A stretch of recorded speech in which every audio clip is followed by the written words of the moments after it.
live and pre-recorded. This is the Red Ticket Blues Podcast. I am Brian Buckley. This is being recorded on December 28th, 2015 to hit the internets on December 29th, 2015. It'll be a full year of the Red Ticket Blues Podcast. It was your favorite year. You can always listen to that Red Ticket Blues Podcast on iTunes, TuneIn Radio, Stitcher, YouTube, and follow me at BrianBuck13 or the show at Red Ticket Blues on Twitter. How is everyone? How was your holiday? Happy holidays for all the holidays out there. Christmas, Hanukkah, Kwanzaa, the other ones. I hope everyone had a great holiday. You know, sometimes it brings out the worst in people. I swear, I really miss being a kid, man. It was so much easier. You wake up, open presents, you know, be mildly entertained by them for a week or two, and then you move on. But these days now it's just, let me move the mic a little closer to me here. Sorry about that. So, I mean, these days, now it's all about driving. And I love my family, but it's just driving everywhere. Why? I just wish they'd come to me, and I wouldn't have to drive. No, I wouldn't want that either. No. Then they'd be everywhere. Then I couldn't get rid of them. Like, I can't do it. I can't. It's like Bill O'Reilly. I can't do it. Do it live. I think my aunt's boyfriend said it best. He said, you know what they say about Christmas, Brian? Christmas comes but once a year. Thank God. Pounds glass of wine. But enough of Christmas. Let's get into the story. Hopefully I can get through this quick. I would like to watch this Bengals-Broncos game. Yankees make a big acquisition. Aroldis Chapman. They trade a few prospects for him. They get him, so we'll talk a little bit about that. Of course, the NFL, a lot of storylines there. Jets-Patriots game, all sorts of craziness. Peyton Manning on HGH, maybe, who knows. We'll get into the rest of the NBA stuff. John Wall is whining about the All-Star game. You got to find something else better to worry about. It's such a just dog and pony show like that. I mean, you got to put your ego in check. And we'll also get into that other holiday this week, the always awesome, but not really New Year's Eve because it's terrible. So we'll get into Aroldis Chapman. The Yankees acquired him for 4 prospects today. Now, he is a free agent at the end of the year.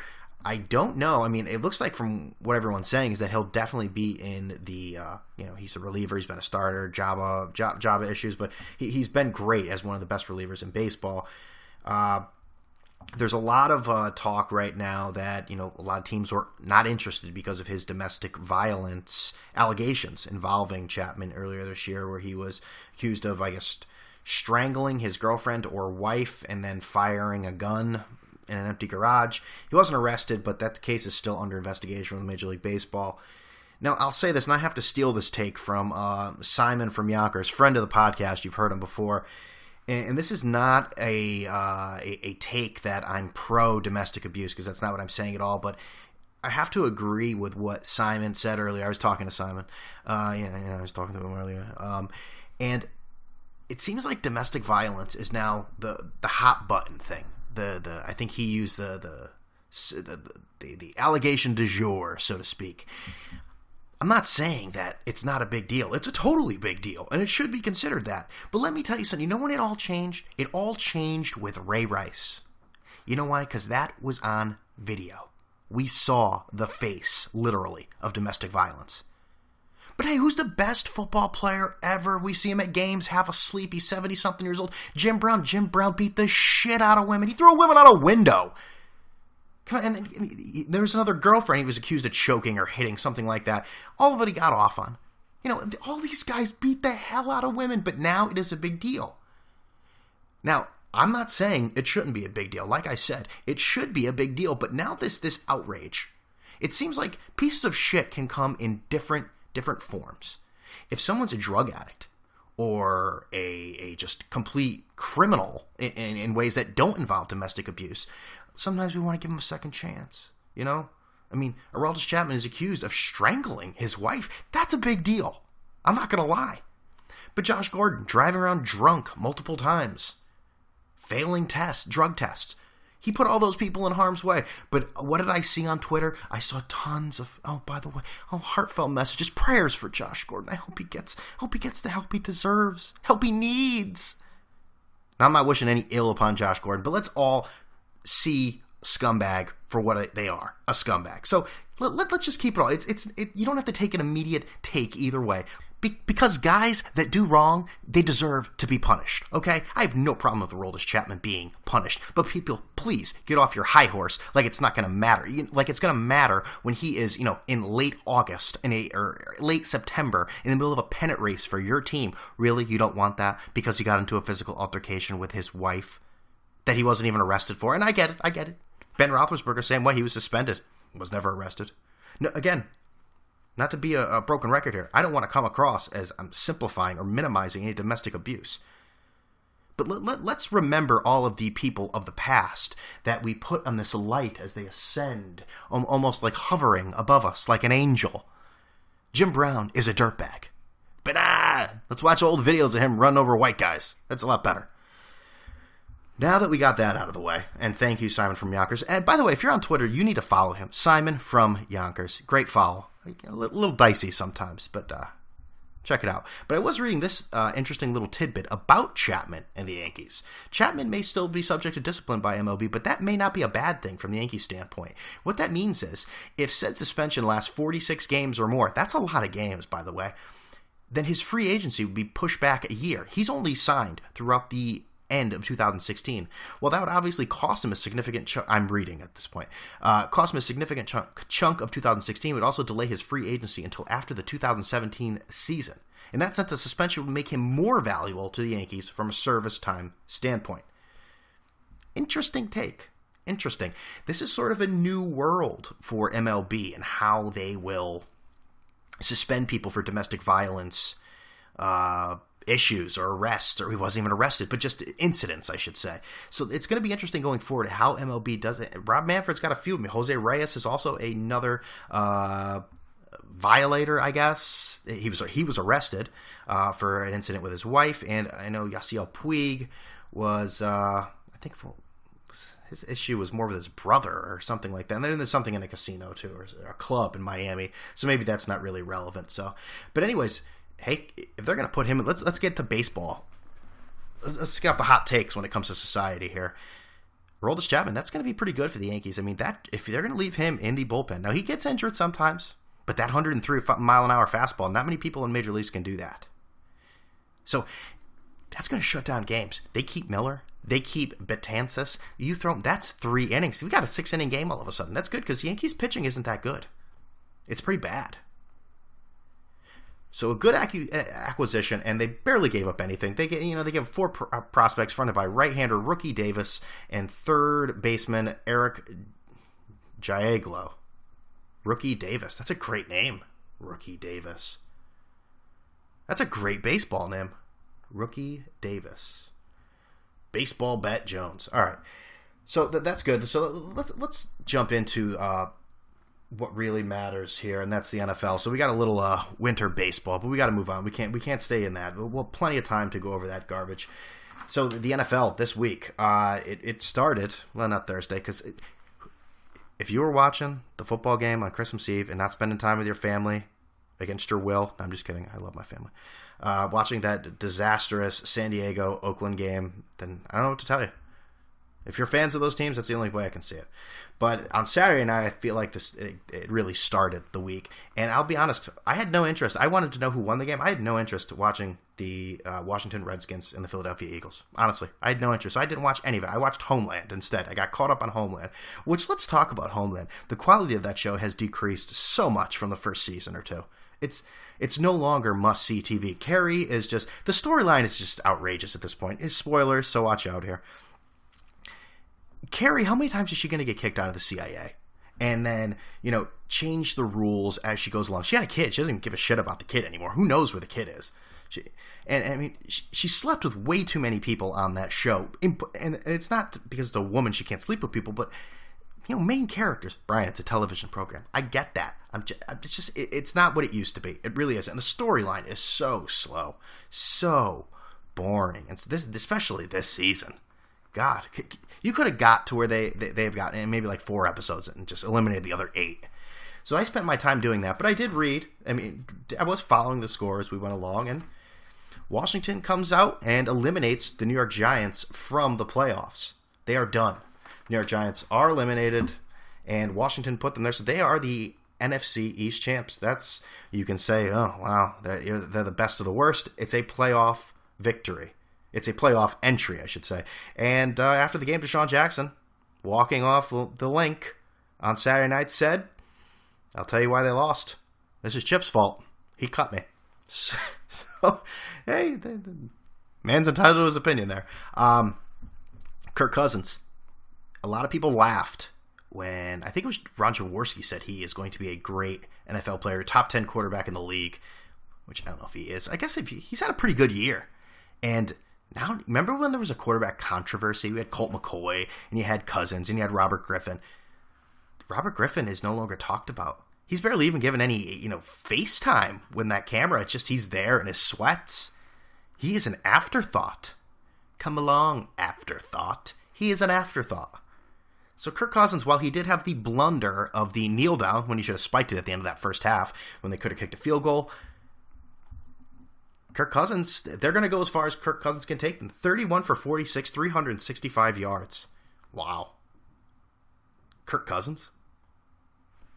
So with that, like I said, the Giants were eliminated, and thank God. They didn't deserve to be in the playoffs. It's a bad team. It's a bad, bad team. And the idea that they were even close at this late in the season, it's embarrassing. But let's get to the other games real quick here, and we can move on to the creme de la creme. Carolina, Atlanta. Carolina is no longer undefeated. Oh, pray for the dabbing. It's over. And Atlanta, hey, they showed they had some life, some legitimacy as a football team with a 20-13 victory. The Carolina Panthers did not play well, and I guess according to some of the Falcons after the game, Cam did not take the loss very well. He said good job to Matt Ryan and ran off the field. So then, of course, Atlanta had to dab everywhere, and the dab we've seen enough dabbing. I saw Andy Reid doing dabbing. I saw college players doing dabbing. Enough is enough with the dabbing. It's not interesting. It shows how small our brains are that we can be so influenced by something like that. Oh, he did the dab. I'm going to do the dab. Oh, I'll show him. I'll do that. Again, you've heard me talk about this. It's like wrestling. Oh, he did his move. That's my move. You can't do my move. All right. So, and let's see. Dallas, Buffalo, 16-6. Meaningless game. San Francisco, Detroit. Another meaningless game. 32-17. Kansas City ekes out a victory over Cleveland. Whew, that would have been bad. Ekes out the victory.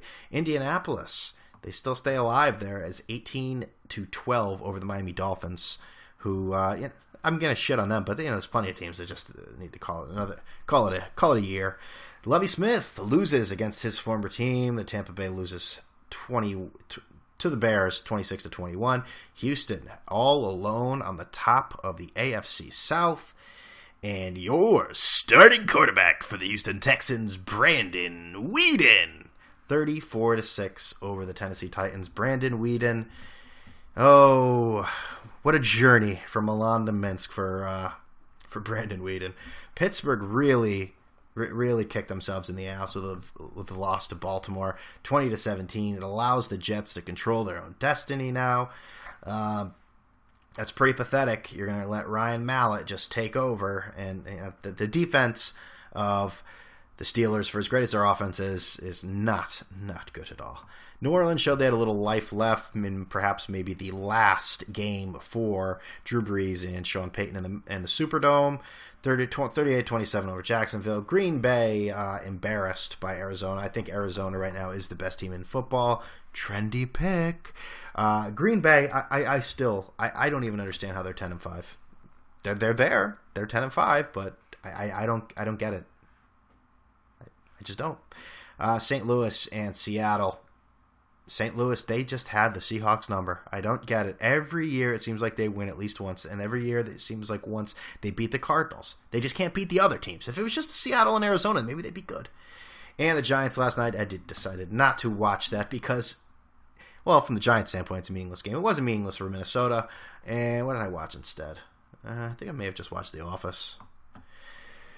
But the big game came down to the New England Patriots versus the New York Jets, and I went to Buffalo Wild Wings to watch this. Yes, Buffalo Wild Wings, B-dubs.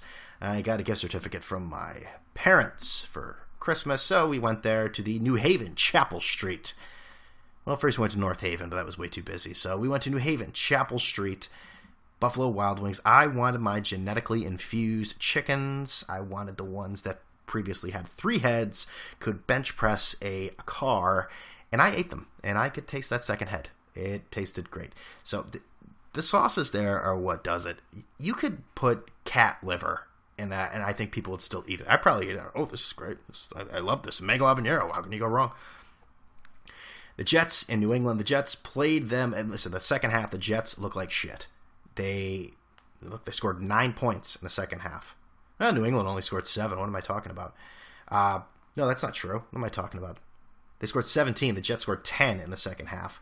And we're all going to go to what everyone wants to talk about, and that's the beginning of the overtime. But let's talk about this first. How about New England sitting on it at the end of regulation? I don't get Bill Belichick sometimes. A few plays there, boom, boom, boom. You could have gotten field goal range. Maybe. I don't know. I'm not a head coach. I'm not a genius. But the decision, and we can analyze this is another one of these decisions that are made for sports radio. They're made to second guess. And that is, of course, the decision to kick off, beginning with overtime. Now, I can see, and Bill Belichick has done this. He does this all the time. This is nothing new. He did not pull out some weird, wacky play. He loves to defer a lot. In overtime, I don't like it. I don't like it. And, if there's weather elements involved, maybe. But I don't like when it happens. And the Jets were on fire there in that overtime. I mean, they marched down the field and made it look easy. And there are these Patriot fans sitting right next to me. A family, douchebag father. He looked like, remember Peter Vesey in like those NBA and NBC like halftime shows with the sweater and the beard and that serious like, don't look at me directly in the eyes sort of look, or you're not worthy enough. Guy totally had that. And I'm not even a Jets fan, but I was cheering for the Jets just to get a reaction out of him. And after every beer, it got a little louder. But it was good. And wearing the shoes with no socks, too. Dude, we're all very impressed that you can be so casual, you stupid ass. It was good to see him walk right out of there after Eric Decker jumped into those stands, basically almost threw down his napkin as if he were at some sort of debutante ball. And it was funny watching. I liked it. So New England loses. They still have to play Miami next week for that number 1 seed, going for that number 1 spot. And the Jets control their own destiny. And how sweet would it be? Well, how sweet would it be on both sides? Rex Ryan with nothing to play for other than to ruin the Jets' season. And the Jets going to Buffalo, where it's not going to be easy. It's not going to be easy, but I think they can get it done. Speaking of the Patriots, on Saturday night, there was I think I read it in Yahoo. It doesn't really matter at this point. It totally doesn't matter at this point. In Yahoo, about the allegations towards Broncos quarterback Peyton Manning and the HGH that he supposedly ordered in 2011 to recover from 4 neck surgeries. And I swear to God, the Pats fans on Twitter, I saw somebody tweet this. Even though this doesn't have anything to do with it, but whenever the Patriots lose a game, the IQ of New England goes down like 50 points for the next few hours. It seemed like they got that memo a little early. When it came to Peyton Manning with these allegations, I swear I read dozens and dozens of tweets that went to a certain direction that because Peyton Manning was accused of using HGH, that somehow makes Tom Brady more innocent in Deflategate. Everyone, they couldn't decipher how, they immediately had Tom Brady guilty. Well, this is the difference. Peyton Manning's not playing right now. The allegations from 4 years ago, and he didn't even use them when he played, supposedly. Tom Brady supposedly deflated a ball, and it happened hours after the AFC Championship game before they're supposed to go in the Super Bowl. So obviously people were going to have immediate reactions. I tried getting into it with a few Pats fans just to give them some knowledge, to brighten them up, to bring that IQ back up. I couldn't do it, and I just said, you know what? I'm gonna spare my timeline the bullshit. Now, I like Peyton Manning. I really do, and probably after this, I'm probably gonna be waving his pom poms. But you gotta realize that not every, but many, many of the most guilty people start with the outraged, outraged denial of allegations. Do you remember? For the record, have you ever used steroids, human growth hormone, or any other performance-enhancing substance? No. Have you ever been tempted to use any of those things? No. That I welcome this kind of examination because people have got to know whether or not their president's a crook. Well, I'm not a crook. Let me start by telling you this. I have never used steroids, period. I don't know how else I can say it, guys. I've said it 3 different occasions. Well, then I guess I have to say it. I'm not going to be the Alabama coach. I think I've said this over and over and over again. But I want to say one thing to the American people. I want you to listen to me. I'm going to say this again.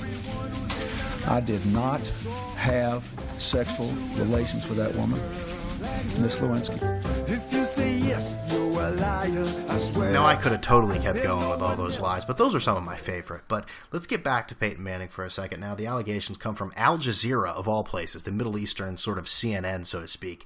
And according to Mike Ditka, they're not legitimate or credible, which Mike Ditka's an ass because they are legitimate and credible. They're probably more legitimate and credible than any other news source. You think the BBC with their condescending talk to, third world countries. Look, in Ivory Coast, they actually have, people who wash their bodies. They're just like us. And, you have here where you have the local news where something you could be breathing right now may kill you in 5 minutes. We'll tell you at 11 o'clock. Or we could have the Diane Sawyer all night, puppy-thon. And boy, because that's real hard-hitting analysis. That's news. So while Al Jazeera, they're associated with terror videos because that's sort of where the terrorists like to submit the videos, I guess. But they do have real journalism there. But it seems like this guy, and his name's Sly. You got to love that Sly. He doesn't get any better than the guy telling, leaking steroid allegations. His name's Sly. You got to picture like a pencil-thin mustache and tons of chest hair. I imagine him being like like the love child of Victor Conte and Brian McNamee, just a real sleaze bag. He's now recanting everything he told Al Jazeera. Now, of course, Peyton has firmly denied everything. He has said it's disgusting, it makes him sick, he may sue Al Jazeera. No, he won't. He probably won't. So this guy's recanting everything, a lot of inconsistencies of when he worked there, if he didn't work there, if he was an intern, if there's in 2011, 2013. There were other people on this list, so to speak. James Harrison of the Pittsburgh Steelers, Ryan Zimmerman of the Nationals, Ryan Howard of the Phillies. He must have got the bad HGH because I thought Ryan Howard was dead. I didn't know he still lived with how bad he is. I thought he was dead a long time ago. Who else? There was somebody else I'm missing. Clay Matthews. Ah, yes, Clay Matthews. Another self-promoter. But Peyton Manning, you heard Tim Hasselbeck was on Dennis and Callahan on WEI today. Where there's smoke, there's fire sometimes. Now, he admits that this anti-aging clinic in Indianapolis, his wife did get stuff. Which, I'm not going to lie, it's shady, and it immediately conjures up the tall tales from the Clemens, from Roger Clemens and his wife, that they were both getting this stuff. I want to believe Peyton. He seems like a good guy. You hear some people in the industry say maybe he's not the nicest guy in the world. Again, I think that's a personal take on. My wife is probably just gasping right now as she's listening to this. That's what some people have said, but he also does lots of things with charity, blah, blah, blah. Okay, we all know the deal. I don't need to explain all this to you, but it should be interesting to see how this goes forward. If it's something that's just going to unravel and it will fall by the wayside, or will this always be a stain on Peyton Manning's legacy, so to speak? I think right now the main thing he's got to worry about is getting back on that field. Drew Brees played with a torn plantar fasciitis. Where were you, Peyton? You were sitting there answering allegations about HGH, not Drew Brees. Nope, he was playing. Means he's a real man. That means he's a better quarterback. That means Tom Brady is more innocent in Deflategate. PSI, Goodell, Wells Report, something, tweet, hashtag, I'm better. They hate us because they ain't us. And scene. That's a Patriots tweet right there. So we will see what happens with Peyton Manning. All right, quickly, John Wall is not happy. Not happy at all. I don't dislike John Wall. People like, what's his name? Colin Cowherd. And Colin has some sort of vendetta against John Wall, and I'll agree. I'm with him there. It's pretty obvious that he threw up gang signs in games. If I was the owner or the coach, I would suspend him for that sort of stuff. But anyways, that's not the topic here. He is upset that he is not leading. Let's see, where is he? He is actually fifth among Eastern Conference guards in the first returns of the 2016 All-Star voting. He's upset that Kyrie Irving, who only made his season debut on December 20th, is above him. It's a joke, Wall told somebody, Washington's J. Michael. I played like shit the first month and a half, but I was still averaging like 16 points and 8 assists per game. That's not bad numbers. Well, that's not English. But, let's not judge John Wall. He is not. This isn't an English class, but that's not bad numbers is incorrect. Honor student my ass at Kentucky. If Irving were healthy, he'd probably be in that position because he'd be playing well, Wall conceded. I can see that's because how talented he is. Wall's averaging 19.5 points, 9.7 assists, 4.1 rebounds, and 2.1 steals this season while shooting 43.5% and making 35% of his three-pointers. That's pretty damn good. All right, I'll give John Wall credit there. But I think what he needs to realize, it's the popularity contest. Man, nobody gives a shit about the NBA. And no one's going to remember if he started, if he was a reserve. He's going to make it as a reserve. Stop your whining. Now, again, outside of the gang signs, I actually don't mind John Wall. The Kentucky thing with the Dougie or whatever that little dance he did with his arm, it was cute. It was annoying, but it was cute. He gives a lot of money to charity. He seems like a decent guy, but I don't need seeing Crip signs being thrown up on the floor. I don't like that. And it's a popularity contest. It's the NBA that's driven by superstars. Can you just get over yourself and play the goddamn game and worry about advancing more in the Eastern Conference than about where you stand in the All-Star game in December? Thank you. Off my soapbox. And we'll end it tonight with Thursday night. You are going to be celebrating the New Year's Eve. Yes, the New Year's Eve. Always a fun time. Well, it sounds like it's going to be a fun time. It never is. It never is. I hope all of you learn your lesson. This is what I want everyone to do.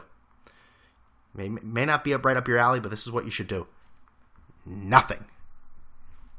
Just like Al Pacino in Godfather 2 when he's asked how much he's going to contribute to the casinos. Nothing. That's what you should do. Going to bars sucks. The same bar where you used to get $2, BPRs now has a cover charge, and it has a buffet, and everyone pretends that they're fancy when they're wearing nice clothes. And these people, who are you? You never came here before, and people are sipping champagne, and it's just get the fuck out of here. It's just terrible. Or you could go to somebody's house, and I'm never a fan of this because I don't like to drive drunk. Some people are good at it. That doesn't mean you should do it, but I'm just saying I don't like doing it. And I'm not going to go to someone's house and be sober the whole time. Of all nights, I'm not going to be sober at a party on New Year's Eve. And I don't want to sleep at anyone's house. Oh, you're sleeping on couches. We're getting some sheets. No. I'm not 18 years old anymore. My back will hurt in the morning. And I'll talk about old man radio. Yeah. It's like Metamucil. I just hope everyone just stays. I remember this was our New Year's Eve last year. My wife and I. And this isn't making fun of either of us. We loved it. You know what's happened? We were watching a movie, and I looked at my clock, and I said, oh, wow, hey, the ball's dropping. I turned over to the ball dropping. I said, hey, Happy New Year. She said, Happy New Year. I put the movie back on. Okay, yeah, good. And there was no problem with it. This year, my brother and his girlfriend are coming. That's completely fine. I don't want to go anywhere. Nowhere. Order some pizzas, some beers. We'll talk about how this year is going to be so much better. Maybe. And la-dee-da, right? That's all I can say. Don't get coaxed into the idea that you're going to have fun Thursday night because it's bullshit. You and I both know it, and you've never had fun on New Year's Eve. So stop it. You're not going to pay those ridiculous cover charges because it won't be fun. And I just threw my show notes on the ground. Yes, my show notes. Remember, you can always listen to the show on iTunes, TuneIn Radio, Stitcher, YouTube, and follow me at BrianBuck13 and at Red Ticket Blues. Like the show on Facebook. Remember to leave a review and subscribe on any of those platforms. And I just want to thank everyone. It's been a year of the Red Ticket Blues podcast. I really appreciate everything and looking forward to 2016. Thank you for all of your support. All that being said, I'm out of here.